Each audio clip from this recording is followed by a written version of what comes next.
नमस्कार विद्यार्थी मित्रांनो, जर तुम्ही MST CET 2026 ची तयारी करत असाल तर हा व्हिडिओ तुमच्यासाठी आहे. आजच्या व्हिडिओमध्ये आपण MST CET मॅथ्सचा सिलेबस ब्रेकडाऊन करणार आहोत. तसेच आजच्या व्हिडिओमध्ये 11वी मधून कोणते टॉपिक येतील, 12वीचे कोणते टॉपिक येणार आहेत ते डिस्कस करणार आहोत. सिलेबस पॅटर्न, सिलेबससाठी स्ट्रॅटेजी काय असणार आहे तर ते बघणार आहोत. व्हिडिओ शेवटपर्यंत बघा, कारण मी तुम्हाला शेवटी अशी एक स्ट्रॅटेजी पण सांगणार आहे की कसा अभ्यास केल्यानंतर तुम्ही 90+ घेऊ शकता. सुरुवातीला आता आपण पेपर पॅटर्न डिस्कस करूयात. मॅथ्स सेक्शन साठी तुम्हाला 50 क्वेश्चन्स असेल. प्रत्येक क्वेश्चन हा 2 मार्क्ससाठी येतो, म्हणजे असं टोटल तुम्हाला 100 मार्कचा पेपर असणार आहे. त्या एक्झामचा प्लस पॉईंट हा असतो की तर निगेटिव्ह मार्किंग नसणार आहे. त्यामुळे एखादा क्वेश्चन जरी तुमच्याकडून चुकलेला असेल तर त्याचे मार्क्स तुमचे मायनस होणार नाहीत. हा प्लस पॉईंट असणार आहे. जर डिफिकल्टी लेवल जर डिस्कस करायचं म्हणलं तर डिफिकल्टी लेवल ही जेईच्या पेक्षा थोडी कमी असते आणि बोर्ड पॅटर्न पेक्षा कन्सेप्च्युअल असणार आहे. म्हणजे इथं तुम्हाला कन्सेप्ट असणं गरजेचं आहे. ज्या तुमच्या झालेल्या आहेत 11वी आणि 12वी दोन्ही वर्षाच्या मिळून ज्या काही मॅथ्सच्या कन्सेप्ट असतील तर त्या कन्सेप्ट तुमच्या क्लिअर असणं खूप महत्वाचं असतं.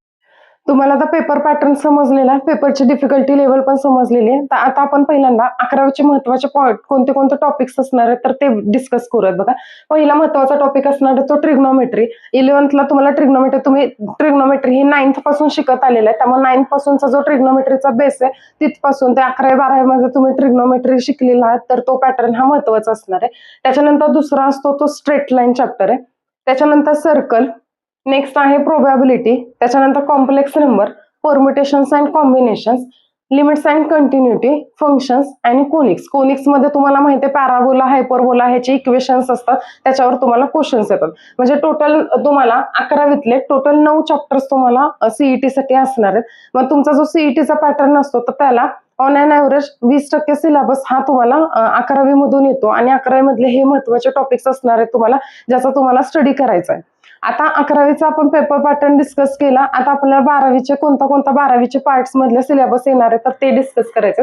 मग 12वीसाठी कोणते कोणते चॅप्टर्स असणार आहेत बघा. मॅट्रिसेस अँड डिटर्मिनंट्स हा पहिला टॉपिक झाला. त्याच्यानंतर डिफरन्सिएशन आणि ऍप्लिकेशन ऑफ अ डेरिव्हेटिव्ह खूप महत्वाचे चॅप्टर असतात. त्याच्यानंतर इंटिग्रल झाला. नंतर डिफरन्शियल इक्वेशन्स आहेत, वेक्टर्स. आता तुम्ही नुकतेच 12वीचे बोर्ड एक्झाम दिली आहे त्यामुळे तुम्हाला माहिती आहे की वेक्टर चॅप्टरचं वेटेज किती जास्त आहे. 12वीच्या बोर्ड एक्झामला पण तुम्हाला 12 मार्कचं हे वेक्टरचं चॅप्टरचं वेटेज होतं आणि तसंच सीईटी साठी सुद्धा वेक्टर चॅप्टर खूप महत्वाचा आहे. त्याच्यानंतर बघा 3D जॉमेट्री आहे, प्रोबॅबिलिटी आहे, त्याच्यानंतर लाईन्स अँड प्लेन्स आहेत आणि लास्ट चॅप्टर तुमचा लिनियर प्रोग्रामिंगचा आहे, ज्याला तुम्ही LPP असं पण म्हणता. LPP तुम्ही आता 12वीला सुद्धा बघितलेला असेल. LPP खूप सोपा चॅप्टर आहे. मग हा जो सीईटीचा आपण सिलेबस बघितला तर ह्या सिलेबसमध्ये महत्वाचं कोणते कोणते असणार आहेत तर limits and continuity, differentiation, application of a differentiation, त्याच्यानंतर जे इंटिग्रलचा पार्ट आहे, डेफिनाइट इंटिग्रल असेल किंवा इनडेफिनाइट इंटिग्रल असेल तर हा कॅल्क्युलसचा पार्ट असतो. आणि जो तुमचा सीईटीचा पेपर असणार आहे तर तो सीईटीच्या पेपर मधला 50% सिलेबस हा या कॅल्क्युलस पार्टवर अवलंबून असतो. त्यामुळे तुम्हाला कॅल्क्युलस पार्ट हा एकदम व्यवस्थित करायचा, ज्याच्यावरचे MCQ खूप जास्त तुम्हाला महत्वाचे असतात आणि MCQ हे सगळे कन्सेप्च्युअल असतात. त्यामुळे तुम्हाला फॉर्म्युले पण पाठ असणं गरजेचं असतं. आता आपण बघूयात कोणते टॉपिक हे हाय वेटेजचे टॉपिक असणार आहे की ज्या टॉपिकवर दरवर्षी क्वेश्चन्स हे येतातच आणि खूप जास्त क्वेश्चन्स आलेले असतात. जसं मी मगाशी तुम्हाला सांगितलेलं पहिलाच टॉपिक आहे आपला इंटिग्रेशनचा.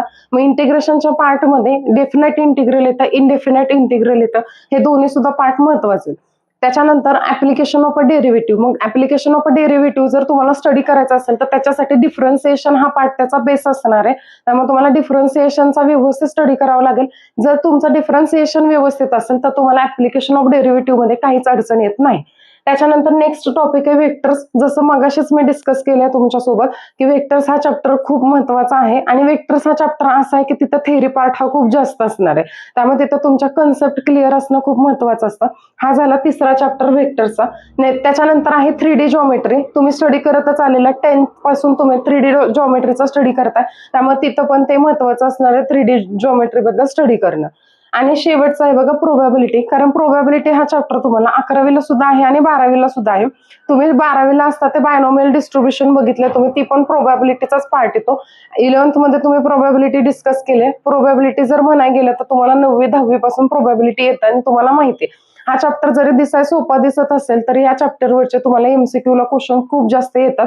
आणि दरवर्षी हे जे 5 चॅप्टर मी तुम्हाला सांगितले, तर हे 5 चॅप्टरवर पूर्ण 50% सिलेबस आपला कव्हर झालेला असतो. पेपरला पण येताना कॅल्क्युलस आणि 3D जॉमेट्री एवढाच फक्त पार्टवर तुम्हाला 50% तुमचा पेपर याच्यावरच कव्हर असणार आहे. आणि यावर्षी येताना सुद्धा तुम्हाला हे जे मी दिलेले चॅप्टर्स आहेत तर त्या चॅप्टरवर तुम्हाला पेपरवर क्वेश्चन बघायला मिळतील. जर तुम्हाला स्मार्ट स्टडी करायचं असेल तर हे 5 टॉपिक हे पहिल्यांदा करा, कारण ह्या टॉपिकवर तुम्हाला डायरेक्ट क्वेश्चन हे बघायला मिळतात. दरवर्षी या टॉपिकवर डायरेक्ट क्वेश्चन्स हे येत असतात आणि यावर्षी सुद्धा या टॉपिकवर क्वेश्चन्स येतील. त्यामुळं आपली स्मार्ट स्ट्रॅटेजी काय असणार आहे, तर हे पहिले जे 5 टॉपिक्स आहेत त्या टॉपिक इतके व्यवस्थित क्लिअर करायचे आहेत की आपल्याला त्या टॉपिकमध्ये आउट ऑफ मार्क्स हे मिळाले पाहिजे. आता आपण बघूयात की स्मार्ट स्ट्रॅटेजी आपली काय पाहिजे. तुम्हाला 90+ पर्सेंटाईल घ्यायचे असतील CET साठी, तर तुम्हाला दररोजचे 2 तास हे मॅथ्ससाठी देणं गरजेचं आहे. रोज 2 तास तुम्हाला मॅथ्सचा स्टडी करायचा आहे. हा झाला पहिला पॉईंट. दुसरा पॉईंट असणार आहे ते तुम्हाला फॉर्म्युल्याची नोटबुक बनवायची. मी खूप वेळा तुम्हाला सांगत हे आलेले, पहिल्यापासून सांगते की जो तुम्ही टॉपिक स्टडी करताय तर त्या टॉपिकसाठी फॉर्म्युल्याची नोटबुक रेडी ठेवायची तुमच्याकडे. जो टॉपिक तुम्ही आज स्टडी केलाय तर त्या टॉपिकमध्ये आलेले जे काही फॉर्म्युले असणार आहे ते तुम्ही नोटबुकमध्ये लिहून काढणार आहे आणि रोज रात्री झोपताना ते रिवाइज करणार आहे, जेणेकरून तुम्ही दिवसभर जे काही तुम्ही स्टडी केलेलं असेल ते रात्री झोपताना तुम्ही रिवाइज केल्यानंतर तुमचे फॉर्म्युले हे बाय हार्ट होतील आणि जेव्हा तुमचे फॉर्म्युले पाठ असतील तर त्यावेळेस कॅल्क्युलेशनला तुम्हाला वेळ लागत नाही. त्याच्यानंतर पुढचा पॉईंट आहे, तर रोज तुम्ही 20 तरी MCQ तुम्हाला सॉल्व्ह करायचे. जो कोणता टॉपिक तुम्ही स्टडी केलेला असेल त्याच्याशी रिलेटेड 20 MCQ तुम्हाला रोज सॉल्व्ह करायचं. याचा फायदा काय होतो तुम्हाला, तर रोज तुम्ही तेवढे प्रॅक्टिस केले तर क्वेश्चनच्या टाईप, कोणत्या टाईपने क्वेश्चन्स येतात किंवा क्वेश्चनला टॅकल कसं करायचं हे तुम्हाला समजून जातं. दुसरी गोष्ट, तुमच्या कॅल्क्युलेशनचे स्पीड हे वाढतात आणि एक्झाम बद्दलची जी भीती असणार आहे तर ती तुमची भीती ही संपून जाते. त्यामुळे रोज तुम्हाला डेली 20 क्वेश्चन्स हे MCQचे सॉल्व्ह करायचे. त्याच्यानंतर पुढचा पॉईंट काय असणार आहे, तर तुम्ही काय करणार आहे, तर वीकली एक मॉक टेस्ट सोडवायची. मग मॉक टेस्ट म्हणजे काय, की जी CET-ला ऍक्च्युअल CET-च्या एक्झामला जसा पॅटर्न असणार आहे तर त्या टाईपची मॉक टेस्ट ही तुम्हाला सोडवायची.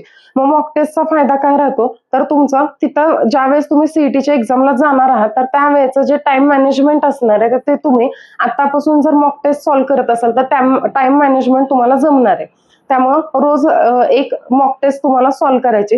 ह्या जर स्ट्रॅटेजी तुम्ही फॉलो करत असाल तर हो, तुम्ही सुद्धा 90+ पर्सेंटाईल घेऊ शकता. आजच्या या व्हिडिओमध्ये आपण MST CET या एक्झामसाठी असणारा मॅथ्सचा सिलेबस डिकोड केला. एक्झाम पॅटर्न आपण पाहिलाय. एक्झामसाठी काय स्ट्रॅटेजी असली पाहिजे हे आपण पाहिलं.